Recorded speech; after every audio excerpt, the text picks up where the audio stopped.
So you see, Siri, it's really. Oh, hey, hi everybody. I was just sitting there visiting with Siri. Siri, you want to meet our friends out there? Say hi to everybody. Good. This is my friend Siri. Siri and I were just talking about the importance of keeping our head over our center of gravity, which is our torso. You see, Siri here, she spends all of her day, all the time, on the phone. Yes, you do, all of the time. And so there's a natural tendency as we spend more and more time on our smartphones, our computers, playing video games, texting, all the stuff that we have a tendency to do in this modern society that we live in now, is that there's a tendency for us to frequently have our head and neck bent forward. Yep, just like Siri's doing. We're looking down at that device. In fact, I recently heard that even kids now spend on average 7 hours a day. That's right, 7 hours a day on their cell phones. And you can imagine what that starts to do to our posture over time. And there are biomechanical principles involved that result in a lot of compression and tension on these muscles, discs, and joints, not only in this neck and mid-back area, but now research is starting to show that as our head and neck migrates out forward, that our pelvis follows. And the end result of that is an increased risk for low back pain. So this can even affect all the way down our spine and into our low back by having this kind of posturing. So it's really important that we understand what's going on and that we start to counteract it. And I'd like to give you a couple of tools to do that.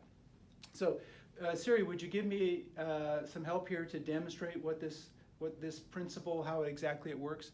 So great. So I'm going to show you with Siri. Because here's the deal, is the average adult head weighs somewhere between 9 to 12 pounds. So can you imagine a 9 to 12 pound bowling ball on top of this skinny little neck?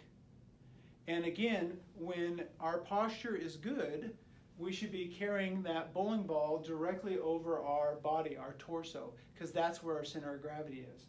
So if I take Siri here and I hold her out like that with an outstretched arm, the muscles here in my arm and shoulder and my torso really don't have to work that hard because I've got her head directly over her center of gravity, her torso, her body.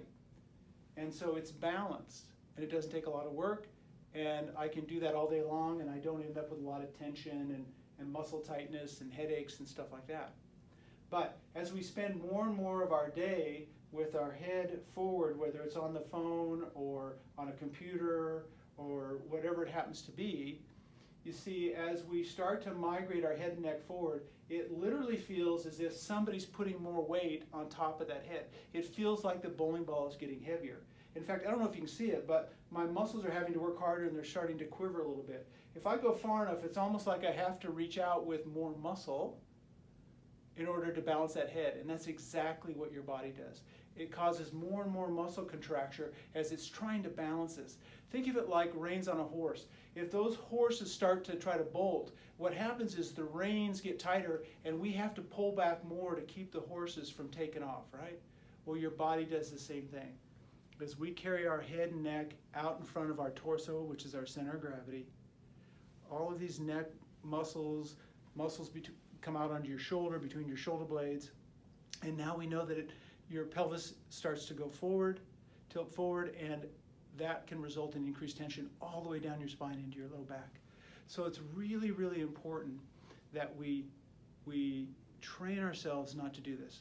So what are the tools to help you to start to change this? Well, first off is when you can, such as a smartphone, is bring your device up to you. If you need to be on that device anything more than just a brief few seconds or whatever, if you're going to be having a conversation or you're going to be playing a game, you should bring the device up in front of you and you should work the device from here instead of down here like this.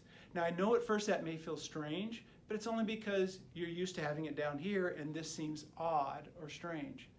But please understand, if I had always done it up here, it would seem really strange and odd to have it down here. Because we want to start to break that pattern of programming and teaching our body to have our head and neck out here.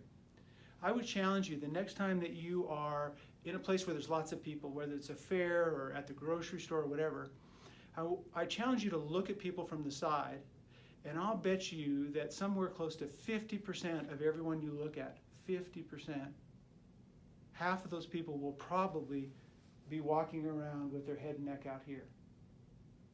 The other tool I'd like to give you today is what I call a head check. It's what I do. Now you can call it whatever you want. For me, head check just has the meaning to remind me to check where my head is, and if I find it out here like this, or I'm down here like this, it just reminds me to gently glide it back over my torso, my center of gravity. I'm not going to become a stiff Marine. That's not a comfortable, relaxed position that you want to spend the whole day in. But also make sure, I'm not talking about if your head and neck is out like this, I'm not talking about tilting it back like this, right? We're talking about just gently gliding the head back over center of gravity. It should feel like a nice, relaxed position. And I'm confident you'll find that if you do that on a regular basis, that you'll start finding that you end the day with a lot less tension, lower tendency for, decreased tendency for headaches and things like that. And now we're even finding with low back pain. So I hope you find that helpful. I'd encourage you just randomly throughout the day. Again, you got to remind yourself at first, but shortly thereafter, what you're going to find is it just starts automatically happening, just autopilot. You'll just hear head check or whatever phrase you use, and it will remind you just to check where your head is. And if you find it's out here, just get it back over center of gravity. And the more frequent I do that, over time, what will happen is I'll start to train my body that this is normal, not way out here like this. The second thing, remember, is to bring your devices, if you're going to be on them for any length of time. Get your computer screen up here, get your phone up here if you're going to be texting or playing games, and that will also help you. This is how you can be proactive and reduce the risk of getting a lot of chronic problems here. So anyway, I appreciate you dropping in today, and I appreciate your help, Siri. And Siri and I will say goodbye, and I'll see you on the next video. Bye-bye.